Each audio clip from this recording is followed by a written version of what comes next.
Hello everyone, welcome to AKSIS academy daily current affairs.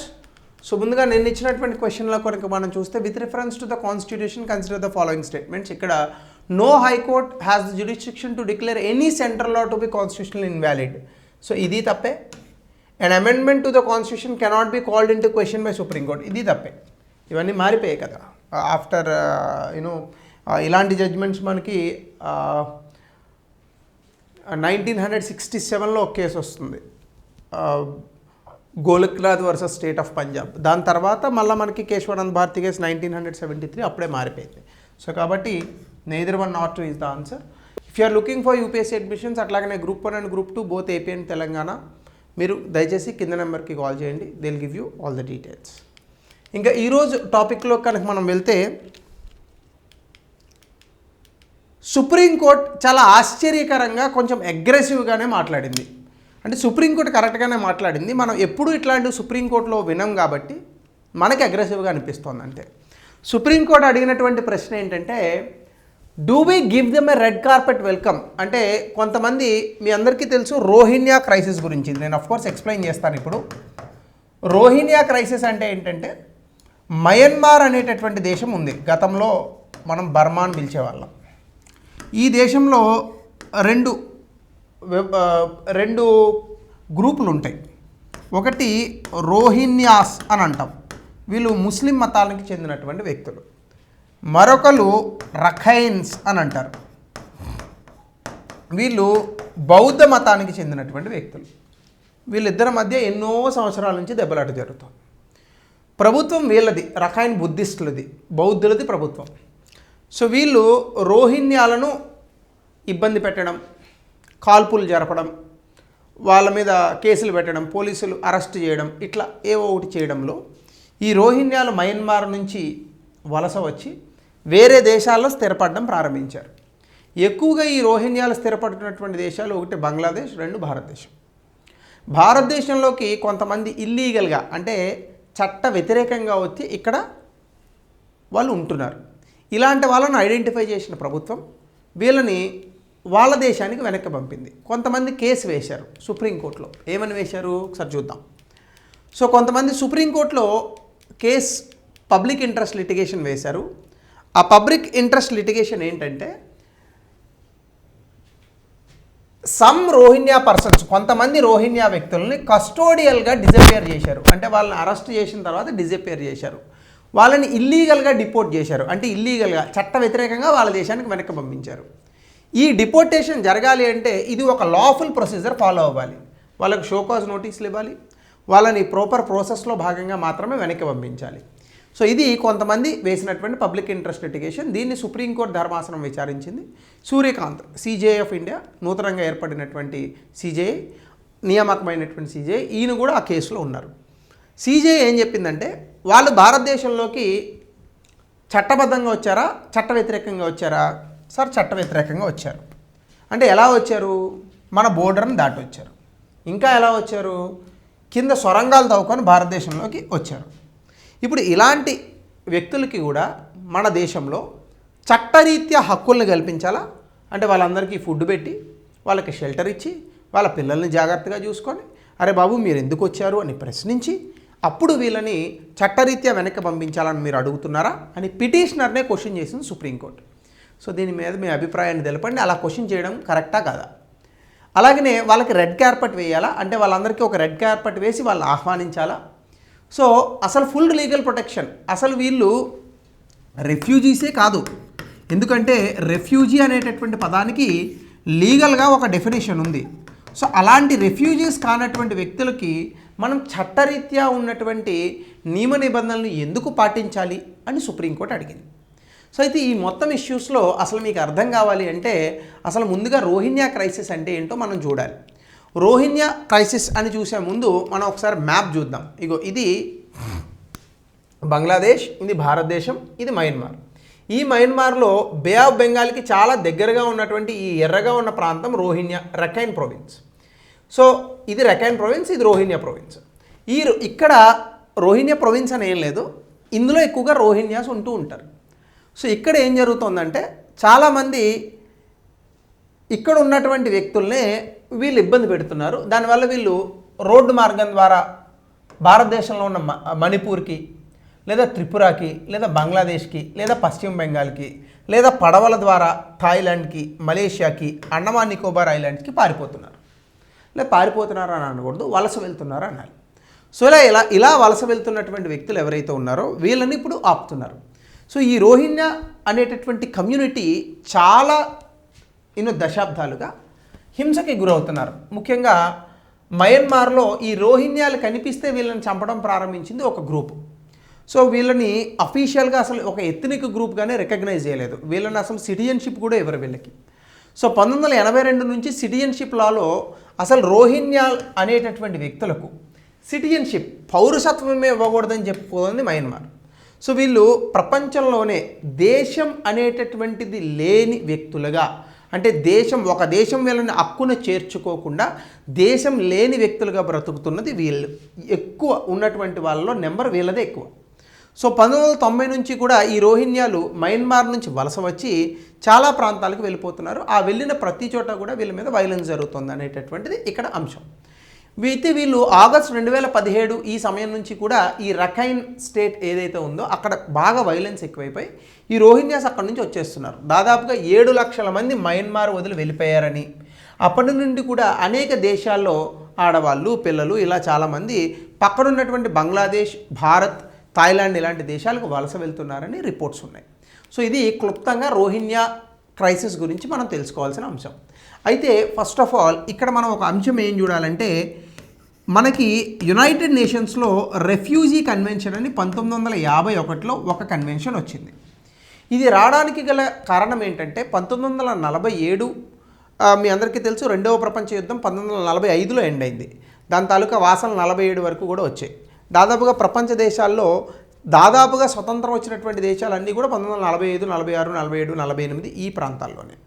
So రెండవ ప్రపంచ యుద్ధం కారణంగా ప్రపంచంలో చాలా దేశాల్లో అనిశ్చితి, అశాంతి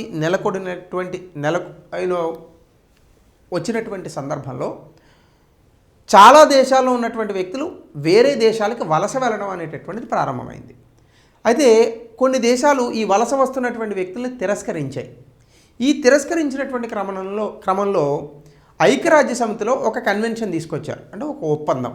ఈ ఒప్పందం ఏంటంటే, ఏ దేశాలకైనా వేరే దేశాల నుంచి ఇబ్బంది పడుతూ వలస వచ్చినటువంటి వ్యక్తుల్ని వెనక్కి పంపించొద్దు, వాళ్ళని వలసదారులుగా గుర్తించండి, వాళ్ళకి తిండి పెట్టండి, నీరు ఇవ్వండి, వాళ్ళకి విద్య వైద్య సదుపాయాలు అందించండి, తర్వాత వాళ్ళ దేశానికి వెళ్ళేటటువంటి ఏర్పాట్లు చేయండి. ఇది వచ్చినటువంటి కన్వెన్షన్. అయితే దీనికి మన దేశంలో ఆ రోజు ఉన్నటువంటి ప్రధానమంత్రి అయినటువంటి నెహ్రూ గారు సంతకం పెట్టనని చెప్పాడు.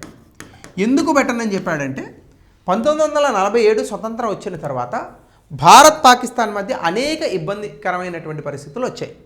భారత్ పాకిస్తాన్ మధ్య కాదు, ఆ రోజు ఉన్నటువంటి ఈస్ట్ పాకిస్తాన్, ఈరోజు బంగ్లాదేశ్, నేపాల్, ఆఫ్ఘనిస్తాన్, మయన్మార్, ఆ రోజు ఉన్నటువంటి బర్మా, శ్రీలంక, పాకిస్తాన్, ఇరాన్ ఇలాంటి దేశాల నుంచి భారతదేశానికి అనేక రూపాలుగా వలసలు వచ్చేటటువంటి కార్యక్రమం జరిగింది. వీళ్ళందరినీ కనుక వలసదారులుగా గుర్తిస్తే రేపు పాకిస్తాన్తో గొడవ కంటిన్యూ అవుతుంది, బంగ్లాదేశ్తో కూడా ఉండొచ్చు, ఆఫ్ఘనిస్తాన్తో ఉండొచ్చు. ప్రతివాడు మన దేశానికి వస్తే మనం వలస అనేటటువంటి దాన్ని ఎదుర్కోలేము, ఈ వలసలను మనం ఎదుర్కోలేము అనే ఉద్దేశంతో ఈ కన్వెన్షన్కి భారతదేశం సంతకం పెట్టలేదు ఈ రోజు వరకు కూడా.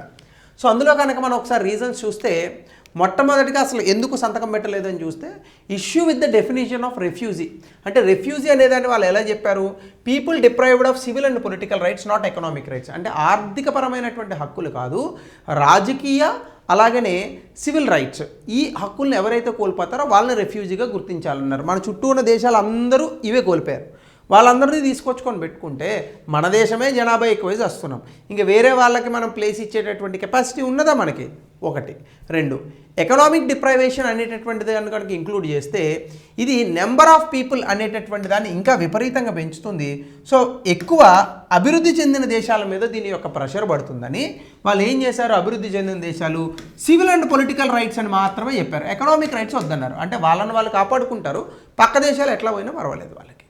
సో ఇది ఒకటి. ఈ డెఫినేషన్తో మనం ఏకీభవించాల అంటే మనం అట్లా చెప్పాం. ఒరిజినల్ రీజన్ అయితే ఈ దేశాల నుంచి మనం వలసదారులను తీసుకునే పరిస్థితుల్లో లేము. రెండు సోవరానిటీ కన్సర్న్స్.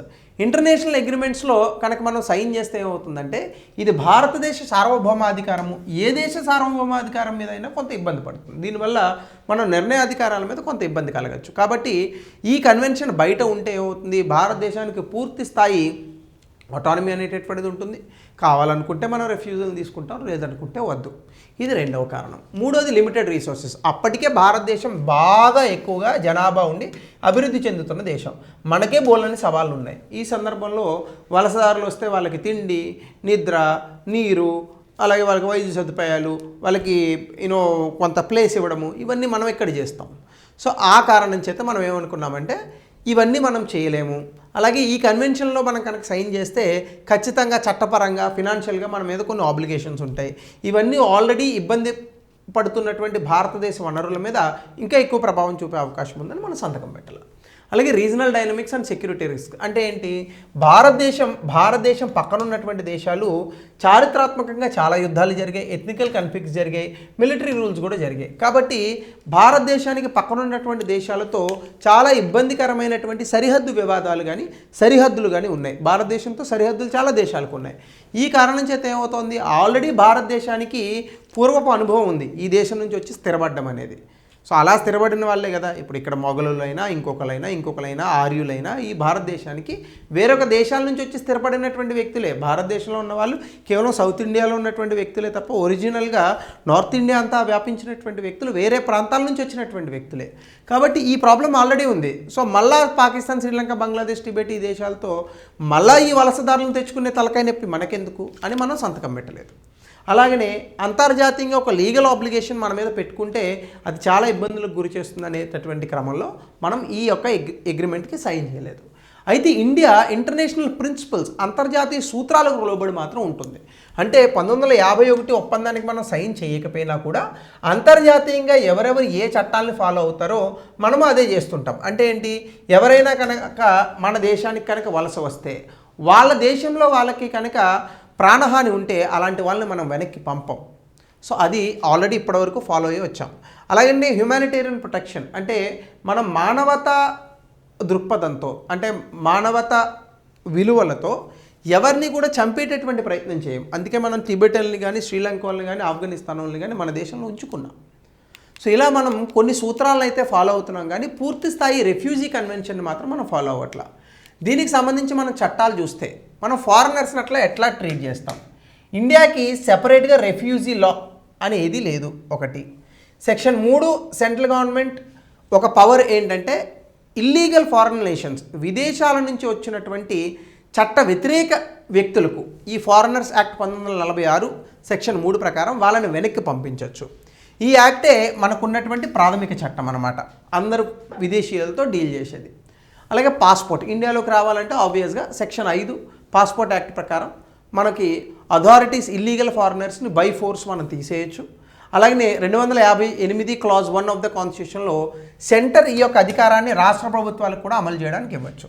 అలాగే రిజిస్ట్రేషన్ ఆఫ్ ఫారినర్స్ యాక్ట్ 1939 ప్రకారం అందరూ foreigner registrations long term visas ఏవైతే ఉంటాయో అవి తెచ్చుకోవాలి, ఈవెన్ అవి రిజిస్టర్ చేసుకోవాలి. ఎప్పుడైతే భారతదేశానికి వస్తారో 14 రోజుల వ్యవధిలో ఇవి చేసుకోవాలి. అదర్వైజ్ వాళ్ళని మనం వెనక్కి పంపే అధికారాలు ఉంటాయి. ఇవన్నీ ఎందుకు తీసుకున్నాం, మనం భారతదేశంలో మనం చాలా స్వేచ్ఛగా ఇక్కడ ఉంటున్నటువంటి వ్యక్తులు బ్రతకాలి, బయట నుంచి వచ్చే వాళ్ళతో భద్రతాపరమైన ముప్పులు ఉండకూడదు కాబట్టి. సిటిజన్షిప్ యాక్ట్ మీ అందరికీ తెలిసిందే. భారతదేశంలో సిటిజన్షిప్ పొందాలన్నా కోల్పోవాలన్నా ఈ చట్టం ప్రకారమే జరుగుతుంది.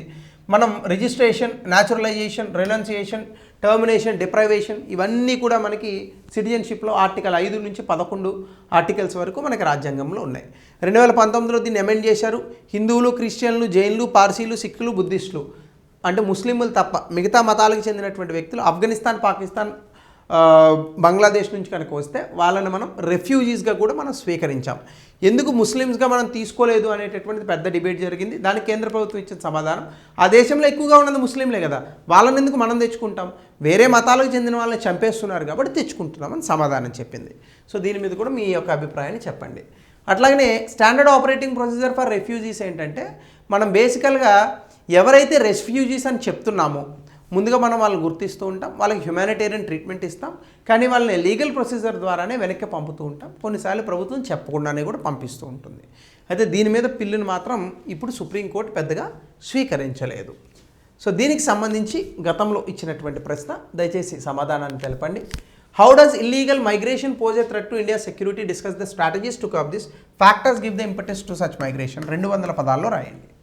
సో ఇక్కడ ఇంపార్టెంట్ ఇష్యూ ఏంటంటే మనం ఇలాంటి ఇల్లీగల్ మైగ్రెంట్స్ని అలౌ చేయొచ్చా, చేస్తే మనకంత కెపాసిటీ ఉందా? ఆల్రెడీ మన దేశంలో 40 కోట్ల మంది ఉన్నాం. సో దీనికి సమాధానాన్ని, మీ అభిప్రాయాన్ని కామెంట్ సెక్షన్లో తెలపండి. So thank you, have a good day, will meet tomorrow.